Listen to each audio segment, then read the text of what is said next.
तो सांग मैंने आज आम जाना वर्ग वर्ग वर्ग जाना केमती वर्ग कहले गोटे संख्या देते से संख्या को से संख्या गुणिले जहाँ उत्तर पार से तार वर्ग फल जोटा कि आम आज करवा वर्ग कौन वर्ग जाना 107 वर्ग 1005 वर्ग 108 वर्ग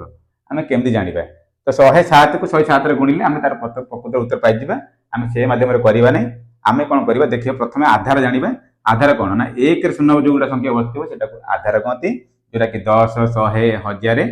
अयुत लक्ष इत्यादि सेमती आम जान 107 टी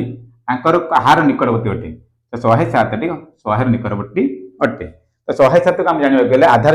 वर्ग जाना गले आम कौन करवा ना 107 आगे लिखिद जहाँ प्रश्न दिखाई से लिखिदे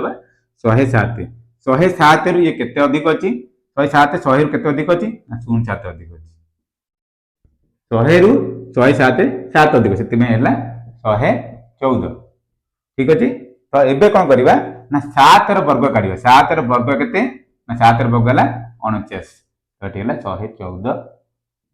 49 ये संपूर्ण उत्तर एबे जानवा सेमती 1005 वर्ग 1005 कहार पाखापाखि अच्छे 9000 तो से आम कौन करवा ना 1005 आगे प्रश्न लिखिदे 1005 तापर आम 1005